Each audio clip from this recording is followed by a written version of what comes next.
Remember Zeitgeist? It was a sloppy conspiracy theory documentary from the early days of the internet that said a lot. And what you've got is this complete false dichotomy built around DNA and the code of codes and the Holy Grail, and everything is driven by it, and If all outstanding debt was to be repaid right now, there would not be $1 in circulation. The basis of rationale rarely leaves the money sequence. It is like a religion. Consumption analysis, stabilization policies, deficit spending, aggregate demand. There is no monetary market system. No money at all. For there is no need. It's for us all to capture all we want. Just a random time with your time and its news is captured. It was one of the earliest examples of internet slop that your unemployed uncle got way too excited about. One of the film's lasting impressions had to do with the idea that the Federal Reserve Bank did 9/11 and Pearl Harbor and sank the Lusitania because of a secret cabal of evil bankers who wanted to make a new world order.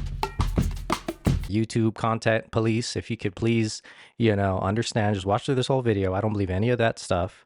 I'm just describing claims made in a video that you guys used to host for a long time. And, wait, let me look this up. Yep, there it is. Looks like you still host it. Yikes. Anyways, Zeitgeist convinced a lot of people to treat the Federal Reserve Bank as the center of every satanic, Illuminati-adjacent organization. See that? There's a pyramid on the back of the dollar bill. And if you fold up a $20 bill like this, you can see the Twin Towers and they're burning. They hired the people from Mad Magazine to hide the clues in the money. Don't you understand? It's all right there. It's all hidden in plain sight. But the truth is way more boring than that. The Federal Reserve Bank is just a bunch of dorky economists that dictate the monetary policy for the US dollar in coordination with, but independent from, the US government. That's basically it. They just make sure the dollar is still valuable in the future, and they accomplish that by managing these services. It's really boring stuff. They're not sacrificing babies to Baphomet. They're basically accountants who use economic theories to prevent recessions and act fast in case their recession-proofing efforts fail. I'm no expert, but I do have a degree in international business, so I'll try to break it down in layman's terms so we can all understand the basics of how the US dollar works.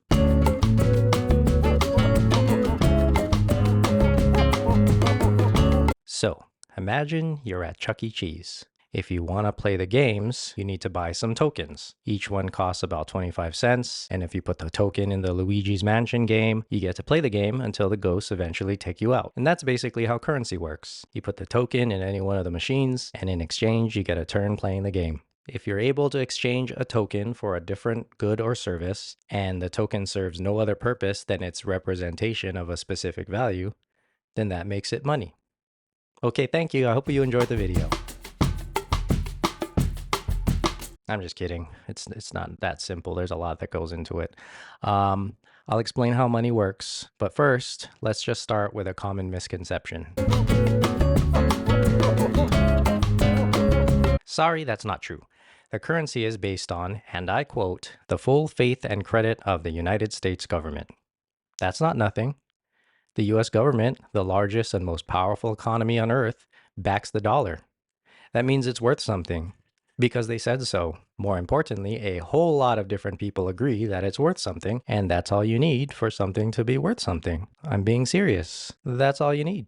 Well, think about it this way. If I handed you $1, would you take it? And if you took that dollar and tried to buy a candy bar with it, would the store accept it? Well, there you go. It has value. In Chuck E. Cheese, they write the rules of their little economy, and they say that a token will give you a turn playing any of the games in there. And that is based on the full faith and credit of Charles Entertainment Cheese, a very honorable pizza rat. And if you put a token in a game and it doesn't work, you can tell an employee and they'll probably refund you that token. In the US, the government writes the rules of the economy, and they say that $1 can be traded for various goods and services. And when you try to trade that dollar for a good or service, then people typically follow through. And if they defraud you, then you can sue the shit out of them in a court of law run by the government. The people who say the dollar has no value are idiots who don't understand the words they're using. Consumption analysis, stabilization policies, deficit spending, aggregate demand. Basically, the US dollar represents the goods and services in the country because you can trade dollars for goods and services. In the same way that Chuck E. Cheese token can be exchanged for a turn playing Luigi's Mansion when you put it in the machine. So with money, it's really a I think, therefore I am type of situation. It's money because we all agree that it's money. Okay, we'll go a little further. Think of all the goods and services in the country as a delicious pizza pie. We'll call this the GD pizza. The entire GDP is a measured total of all the goods and services in the country. Some goods are very cheap, like a candy bar, and that would be a very small slice of pizza. Some goods are very valuable, like the Dallas Cowboys, and that would be a very large slice of pizza. Comparing the exact difference in value between those two different slices of pizza is kind of difficult, and different people might guess different values for each one of those slices. So instead, it makes more sense to standardize what a slice of pizza means. That way everyone can understand exactly what that difference is just by looking at the number of pizza slices. Now, there's no guessing involved. It's an objective number that everyone can immediately understand, not just the relative differences in sizes between differently sized slices of pizza. Now you're looking at an exact number of standard sized pizza slices that translates into a good or services value. And now replace pizza with the dollar, and that's basically it. The dollar represents a standard slice of the overall GDP, and you can use dollars and trade it for a good or service, and vice versa. You get it? Okay, relax, I'm getting there. All right, gold standard. In the old days, the dollar didn't directly represent a slice of the overall economy. It represented a specific quantity of gold. $1 originally represented 371.25 grains of silver or gold. It was a bimetal standard. I don't know what they were thinking. But yeah, it was based on silver and gold at the same time. Until 1834, when a dollar represented 23.22 grains or 0.048 troy ounces of fine gold. And then in 1934, it was changed again, and a dollar represented 0.029 troy ounces of gold. So that means the dollar didn't directly represent the value of the goods or services you purchased with it. The dollar was tied to the price of gold, which changed all the damn time. And the value of any good or service was another variable that people had to figure out in relation to the value of gold at that particular moment. As you can probably guess, it got very confusing for everyone, and people couldn't agree on prices of things or the value of the dollar at any given time. Gold's value fluctuates just like everything else, and that's due to good old-fashioned supply and demand. So if the supply of gold suddenly increased anywhere in the world, we would get hit with a wave of hyperinflation and the value of the dollar could crash overnight. That means the dollar's value was completely out of our control, and it constantly changed based on how many shiny rocks were being pulled out of the dirt at any given time. During the gold rush of 1849, the prices of goods shot up because money was easy to come by, so people just jacked up prices on goods and services in response. Then economic downturns and deflation followed as gold deposits dried up. The cost of goods was extremely volatile as gold supplies rose and fell. Then, in 1857, a ship carrying 2 tons of gold sank in a hurricane off the Carolina coast, and that event contributed to the first ever global financial crisis, which lasted until after the end of the Civil War because the global supply suddenly dropped. If all this sounds like a dumb way to run an economy, you're right. It is dumb. Gold is a commodity, and basing your currency on any commodity is dumb. It makes just as much sense to peg the value of your currency on the value of sunflower seeds, or cocoa powder, or frozen orange juice concentrate. What if the dollar was based on the aluminum standard back then instead of the gold standard? Did you know at one point aluminum was way more rare and valuable than gold? But all that changed in 1886 after this French guy, whose name I will not attempt to pronounce, figured out a cheap way to extract aluminum from bauxite. They literally turned dirt into a precious metal, and suddenly that metal ain't so precious anymore. Gold is consumed making jewelry and manufacturing electronics. What happens to the value of gold if that jewelry goes out of style, or a cheaper and better performing material is discovered for use in electronics manufacturing? Demand for gold dips and the value of the gold-backed dollar crashes. What if a solid gold meteorite explodes over Mongolia one day and the global supply of gold quadruples overnight? Then the dollar crashes. What if an enormous gold deposit is found in another country? Wait. What's that? Oh, that just happened. A few months ago. A giant gold deposit was just found, huh? All right, let's look this up.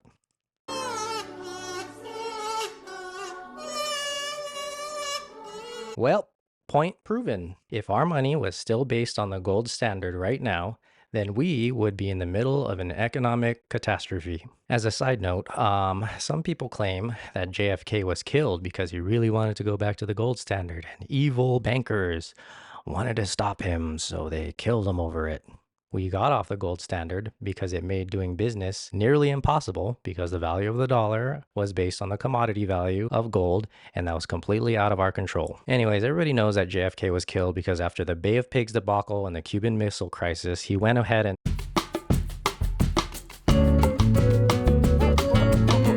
ever since we got off the gold standard in 1971, the Federal Reserve Bank prints dollars to directly represent the goods and services in the country. Now, the dollar's value is not influenced by anything other than the supply of those exact goods and services that the dollar represents. It's a direct relationship, and that makes it easy to manage.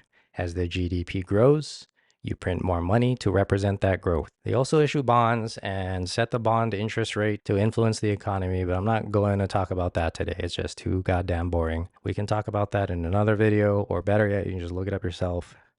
And because I really don't want to talk about the bond rate. Getting off the gold standard gave the Federal Reserve Bank the ability to protect against the volatile price changes we experienced when our money was based on rocks that we pulled out of the ground. The tricky part is the GDP is growing. The size of the pizza is not constant. Value is being added all the time. So that means it's a magic pizza that grows outward, like by a bigger circumference. The diameter increases. It's not getting thicker. This metaphor would not work if it was turning into a Chicago pizza. So it's important to keep the individual pizza slices stable and consistent. So as the GDP grows, Federal Reserve issues more dollars to represent that growth. As the pizza gets bigger, they cut more slices to make sure the slices of that pizza stays relatively the same over time. So again, it's easier to know what prices of things are. It's not fluctuating crazy the way it did under the gold standard. But if they cut too many slices too fast, faster than the growth rate of the pizza, then each pizza slice would get smaller and smaller as time went along. And that's basically how currency inflation works. You print too much money, each individual dollar is worth less, because it's a smaller slice of the economy. So this happened before, after World War I. Weimar Germany owed the Allied powers a bunch of reparations money. So in an act of petty cuntiness, the Germans printed a bunch of money out of thin air and said, fine, we owe you 40 bajillion Deutschmarks, here's 40 bajillion Deutschmarks. But since they printed so much currency so fast, the country entered a period of hyperinflation and the goods and services would soar in cost over the course of hours. So you can buy a piece of bread for 30 Deutschmarks in the morning, by the end of the day it'd be worth 300 Deutschmarks. So printing too much money broke the German economy. And then the fascists took over because of the economic turmoil. And wait a minute, that sounds kind of familiar. So imagine you stop at a cafe to buy a coffee on the way to work. The barista takes 40 cents worth of water and coffee grounds and tosses in a little bit of labor and turns that 40 cents of stuff into a $4 cup of coffee. Their labor input increased the value of the coffee grounds and water into a more valuable thing. That sort of transformation contributes to GDP growth. All sorts of things are increasing in value because we're adding labor to some raw materials and providing services, and it gets sold for more money than the parts that went into it. Construction workers are taking building materials and turning it into a house. Farmers are taking dirt and water and seeds and turning it into fruits and vegetables that they can sell. People go into the office and answer emails, and then those emails, help business move along. I don't understand what a lot of people do, to be honest. So this sort of transformation is happening all over the country, all the time. And if we add up all these events, that total number is measured as the GDP, and all the work that goes into improving the value of something. And we represent that value with a specific dollar value. It's basically the economic scoreboard, and the Federal Reserve Bank makes decisions based on the GDP's growth or decline. Short answer, the media is lying to you. Every time you see them report inflation on the news, they're usually showing something called the Consumer Price Index. That is not monetary inflation. Sometimes they even write CPI inflation on the graph that they provide to you, which is very misleading. The Consumer Price Index only shows you the change in the cost of goods, but this doesn't tell you what's causing it. These changes in the cost of goods could be caused by all sorts of things: weather events, supply chain disruptions, the cost of fuel, forcing everything else to cost more, the cost of raw materials, the demand for raw materials, normal supply and demand type stuff, corporate greed, people just making things up and jacking up prices on you. In fact, the most recent jump in prices in goods and services was primarily due to corporate greed, the same corporations that own the news media, who is lying to you. So, maybe a good idea to start questioning what they tell you. Real monetary inflation is based solely on the money supply. If you print too much money too fast, then the value of each dollar is smaller. If you cut too many slices of the pizza, then every slice of pizza is a little bit smaller. Ooh, a fresh pie? Save me a slice. That's good. Okay, that's good. Yeah, that's... All right, that's good. Okay. All right, okay, all right. Okay, that's good. That's good. It's enough slices! And if you slice the magic pizza faster than it grows, then every individual slice of pizza still gets smaller. There actually was a real jump in monetary inflation in 2020 when Trump pushed the Federal Reserve to push quantitative easing measures at the beginning of the pandemic. QE is where they print a bunch of money and buy up bonds. Watch my previous video so you can, learn more about that. This event was extraordinary because the Federal Reserve Bank typically acts independently from the government. If they acted on the whims of the president, our economy loses its stability and credibility. The fact that the president cyberbullied the Federal Reserve Bank to print over $1 trillion is not good. But the Inflation Reduction Act brought monetary inflation back down to around 3% by the end of 2023, and the high prices since then were caused almost exclusively by corporate greed. Nope, wrong again. A zero inflation rate is actually a bad thing. High inflation is bad too, but there is a sweet spot right in the middle that economists have discovered is a happy medium. And that sweet spot sits right at around 2 to 4%. Why 2 to 4%? Because, all right, let me explain something about money first. Imagine a stream that is flowing and moving and churning. That stream is healthy, teeming with life. The water is oxygenated, plants and animals live in balance, ocean currents, tide pools, even the phases of evaporation and precipitation are other forms of moving water. This movement is critical to a healthy ecosystem. But when water becomes stagnant, then things die. Stagnant water produces mosquitoes and bacteria, and not much else. Moving water is good, and stagnant water is bad. Money works basically the same way. When money is exchanging hands and people are buying goods and services, then that's a healthy ecosystem. But when people hold on to their money, then the economy grows stagnant. Businesses fail, people lose their jobs, the economy further contracts, and it regresses into a downward spiral of stagnant pools that infect everything around it. So basically money is like water. We already know that if the inflation rate is too high, and if wages don't increase at the same rate, people can barely afford the basic things they need to survive, and they definitely can't spend money on the things they actually want to buy, and the flow of money slows. But the same thing happens during times of low inflation. If the inflation rate is 0, then people don't have any motivation to spend money right now. And everybody knows this feeling. You're not going to buy a brand new TV the week before Black Friday. If you know your money is going to go longer in the future, then you put off purchases for later. Now imagine the entire economy in a perpetual state of expecting their money to go longer in the future and putting off purchases as long as they can. Then the economy slows, businesses fail, people get fired, the economy slows more, you're in a downward spiral. A 2 to 4% inflation rate eliminates that sort of feeling in the broader economy, and it keeps people buying stuff, and that keeps the money flowing through the economy, and it keeps the economy healthy. Just look at Bitcoin. It was supposed to act like a currency, but it has historically gone up in value, so most people don't spend their Bitcoin. They hold on to it, hoping it'll be worth more later. Why would you buy something with Bitcoin right now if the value of the Bitcoin increases faster than the cost of the things you want to buy? Remember the guy who bought like a pizza using Bitcoin, and then that specific amount of Bitcoin that he used would be worth like $50,000 today. He seems like a dumbass now, right? He should have held on to that Bitcoin. So if people felt like the dollar was going up in value, then they stopped buying things, then the economy goes off a cliff. You still don't believe me? Look at this chart. Look at all these time periods of negative inflation. They follow major economic crashes. In many cases, the economic downturn starts the downward spiral.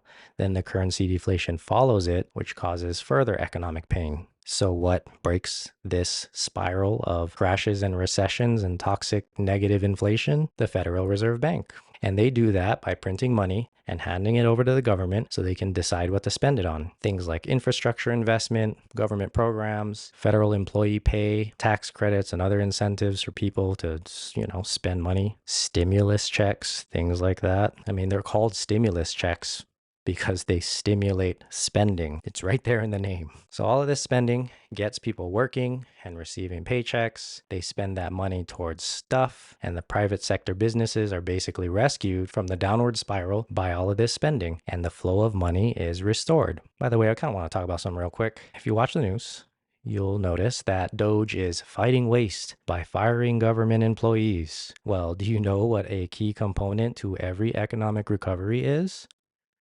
Government employees. When recessions hit, private sector workers lose their jobs and can't buy stuff, and that deepens the recession. Then more people lose their jobs and they can't buy stuff. But government workers continue pulling in a paycheck and paying their mortgage and buying food at the grocery store and taking their shitty kids to the child casino. Basically, government employees are an anchor that the rest of the economy can hold on to because government employees keep buying things while private sector employees are losing their jobs and cutting back on buying stuff. The flow of money slows down. Oh, $200 billion is spent on government worker pay. That's so wasteful. No, idiot. That money doesn't get set on fire. It goes out in the form of a paycheck to these employees who actually do very important jobs, as we can see, and then they spend that money. That's $200 billion that goes towards mortgage payments, goods and services, all kinds of spending that can withstand or even reverse a recession. Investing in infrastructure during a recession is a surefire way to get more people working and spending money on stuff. And this is what pulls the private sector out of recessions that they cause, by the way. Public sector employees have never caused a recession. Government employee pay isn't wasteful. It is actually critical to an economic recovery. Firing government workers is like cutting the lines on your own parachute to fix your shoelaces. It's stupid and short-sighted. If the day comes where you need that parachute, you're not going to give a shit how loose your shoes are. So the Federal Reserve tracks GDP growth and prints enough new money to represent that growth, plus a little bit more to maintain a 2 to 4% monetary inflation rate to give people just a little bit of motivation to spend their money right now. So go ahead and buy that little treat you had your eye on. You'll be helping the economy.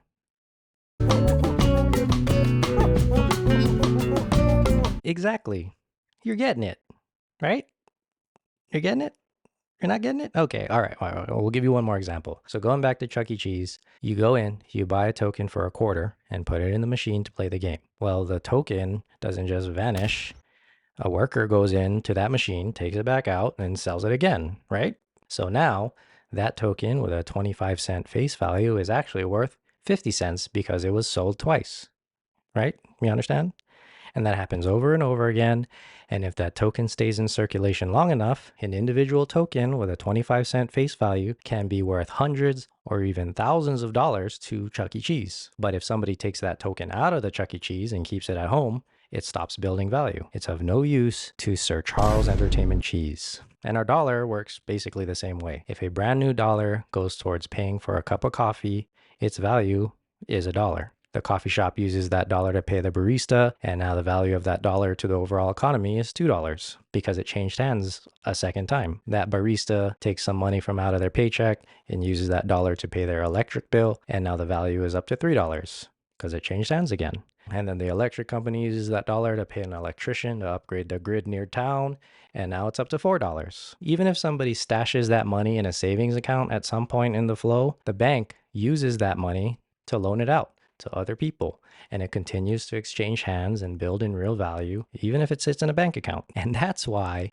the plan to get rid of the penny is fucking stupid. Idiots will tell you the penny is worth 1 cent, but it costs 3 cents to make it. It's so wasteful. No, dipshit, it's not. Also, doesn't this just give greedy businesses an excuse to round everything up? You don't like inflation, right? You don't like things costing more over time, right? Won't giving up the penny drive up the cost of everything we buy because businesses will have an excuse to round everything up by up to 4 cents. 4 cents per transaction can really pile up over a long enough timeline. But more importantly, a penny is not worth 1 cent. Its face value is 1 cent, but the real value of that penny goes up every time it's exchanged for goods and services, and vice versa. A single penny can be worth hundreds of dollars of economic value if it stays in circulation long enough. Money is like water, remember? The water has to flow to keep the ecosystem healthy. You know what stops the flow of money? Billionaire bitch boys. Condensation of wealth is a stagnant pond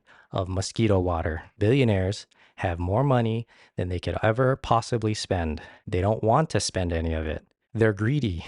That's how they became billionaires in the first place. Especially if that wealth is in the form of corporate shares, where money is exchanged for shares, then that value freezes. Maybe the share value goes up, but you still have to sell that share and turn it back into cash money before you can spend it on anything and contribute to the broader economy. Don't believe me? Try to buy a candy bar from a gas station using 0.0032 shares of Disney stock. The clerk is going to look at you and say, what the fuck are you talking about? Just give me cash or use your debit card, you fucking moron. For the person holding the shares, they get more money in the form of profit that's distributed to shareholders in the form of dividends. But do you know where the profit is derived from? Extracting excess money from customers, buying from that corporation by overcharging them, or extracting excess money from workers of that company by underpaying them. You know, the people who actually do the labor and increase the value of the product or service. The people who spend money and keep the economy afloat. Billionaire wealth takes money out of the healthy, flowing stream of the economy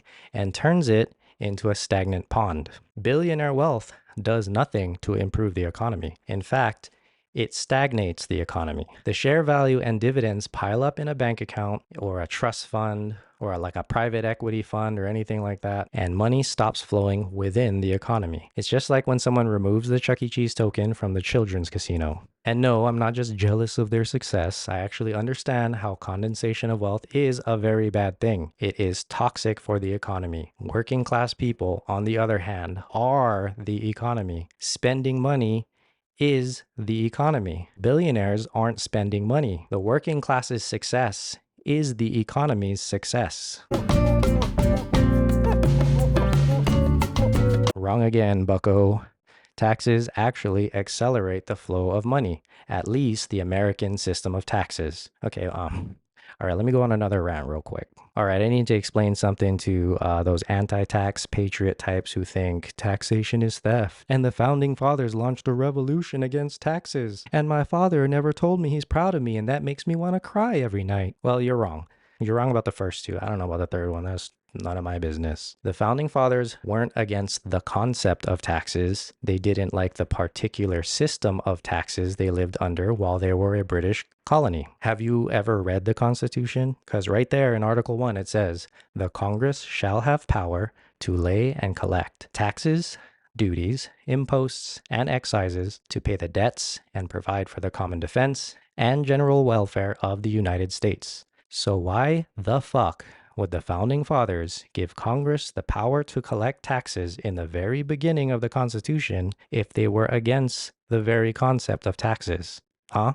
Explain yourself. Show me the sources. Tell me. The founding fathers didn't like the fact that as a British colony, their taxes went to the crown, and the king would divvy up the tax revenue amongst his entourage of dukes and counts and various other inbred dipshits who use that money to buy palaces and codpieces and throw ditty parties. And these freaks were unelected idiots with brains rotted out from all the inbreeding and various venereal diseases from all the ditty parties. And the peasants, who did all the work and generated all the value, suffered under this system. Well, the peasants who didn't own slaves did the work. The non-slave owning peasants and the slaves did all the work. This is just a reminder that the founding fathers should not be venerated they were hypocrites. But some of their ideas and rhetoric are still valid. Anyway, they rejected that form of British monarchy taxation and replaced it with our form of representative taxation, where the tax revenue went back into the system and paid for the general welfare of its citizens. When you pay taxes, it goes back into the system to pay a school teacher to turn a bunch of illiterate, stinky kids into grown-ups who can do math and have critical thinking skills and possibly invent the next new technology. And if you pay a civil engineer or an astronaut or a park ranger or an air traffic controller, they spend that money on more goods and services, which props up the private sector, and their income gets taxed to pay even more people. Our form of taxation multiplies the flow of money, but the old British form of taxation created pools of wealth for hemophiliac freaks with Habsburg jaw, and those pools of wealth stop the flow of money. Pools of wealth is where money goes to die because it stops exchanging hands. And certain government spending nets economic growth that vastly exceeds the initial investment. We can spend $20 million on a new stretch of highway, and the workers who built it can spend that money, but that stretch of highway can generate $20 billion worth of economic growth over the course of decades, simply because the flow of money and commerce is accelerated by the development. New houses can be built along that highway, new businesses can open up along that highway and bring customers to the business. Goods and services can also travel over that highway. If we were to spend a couple $100 billion on free healthcare and pay off student loans and provide free college education, we can net many trillions of dollars of economic growth out of that initial investment. People will be healthier and more educated and better prepared to work more efficiently. Less money is spent on medical expenses and student debt disappears, and people have more money to spend on stuff. Better educated people make more money and get taxed at higher rates and contribute more to the system to bring more people up behind them. Even if people go to school for art or dance, it can generate a massive amount of wealth. We could be missing out on a world-class artist because they were born into a poor family and they were forced to get a real estate license or something. That's another thing you hear people complain about, like, oh, I don't want to pay for some dude to go to art school. Who cares? It's none of your business what they go to school for. We could be missing out on the next Chaperone or Post Malone or someone else that rhymes with Chaperone or Post Malone because they didn't have access to the art school or the training, and now they have to, work as a freaking accountant or something. Have you noticed that art kind of sucks now? Movies and music and design is pretty fucking soulless and boring lately.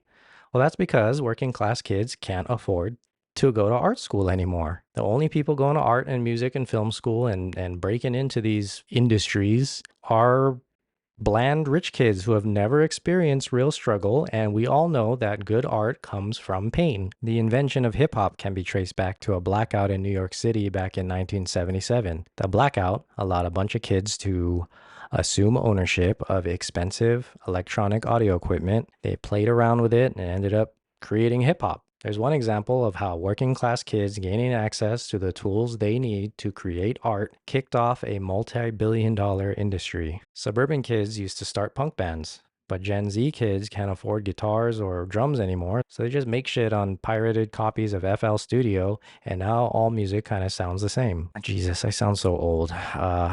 Okay, I'm not blaming you guys for bad music. I'm just saying that the access to the tools and training needed for you to create different art is kind of kept from you, and you're all using, what's available to you. I don't blame you for that. I also think that rich people don't want to make university education free because they're afraid their dumb, shitty kids can't compete against smart working class kids in any subject, not just art and music. So they lock working class people out of the system entirely. And this isn't a conspiracy theory. Reagan basically admitted it. Here, see for yourself.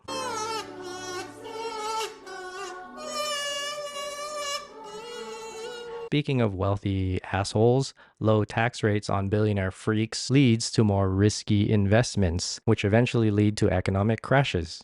But higher tax rates for rich dingleberries cuts down on this risky behavior and tax revenue is spent on enforcing regulations that further cut down on risky financial fuckery. Don't believe me? Look at the tax rates between World War II and the 70s when US economic growth was at its highest. And I'm not just like some tax enthusiast, by the way. Certain types of taxes like sales tax and tariffs on imports actually slows down economic growth and it, disproportionately affects working class people. So I'm not just like, oh, taxes are great kind of guy. Certain taxes do help us, others do not. There is something I want to clarify though. You hear a lot about the rich versus poor debate, and I kind of sounded like I was making a similar sort of statement earlier, but rich versus poor isn't really accurate. There are a lot of wealthy people who do work for their money, and many of them are multimillionaires. Actors, musicians, athletes, doctors, lawyers.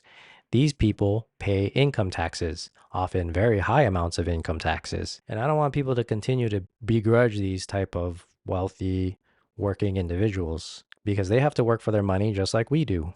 If LeBron James doesn't put up triple doubles or whatever, then he can't negotiate a new contract and he stops making millions of dollars. If Taylor Swift stops selling records and stops selling tickets to, live shows, she stops making money. Actors and musicians fall out of the spotlight all the time and they can't get hired and they don't make money anymore. These people work for their money and actually spend their money. Other people, though, make their money off of investments in private equity or by owning corporate shares or owning a chunk of another person's business. And in that case, the employees of that business are making all the money for the owner. These types of millionaires and billionaires do not work. They are stealing from us. Share value isn't taxed. Only the capital gains collected via selling those shares for a profit or collecting dividends. And these are taxed at a much lower rate than working people pay when they pay income tax.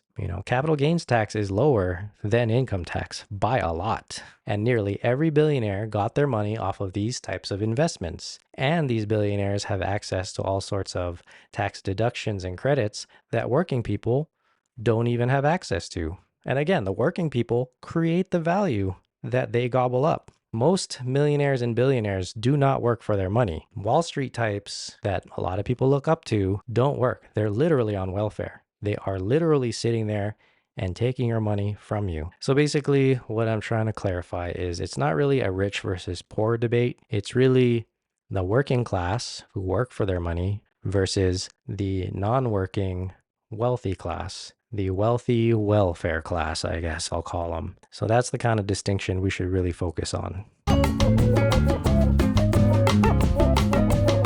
Okay, you're starting to get it now, right? You do, right? You do get it, right? Don't you?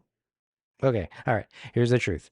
It turns out there really is a conspiracy going on at the Federal Reserve Bank. They are too cozy with Wall Street billionaires. These economists know how to end all economic downturns. They did it once before after the Great Recession, but Wall Street malfeasance came back in style after Reagan cut taxes and deregulated the system. We can go back to pre-Reagan growth and stability and increase taxes on billionaires to cut down on the condensation of wealth and increase regulation to cut down on risky behavior. We just need to cut down on the broad belief in corporate misinformation. But internet slop has brainwashed a lot of people into distrusting institutions like the federal government and the Federal Reserve Bank that could and should be helping us more. And instead, you put your trust into these billionaire fuckfaces who keep ruining the economy. Elon Musk has no idea what he's doing. I cannot express to you how disastrous the Doge cuts are for the economy,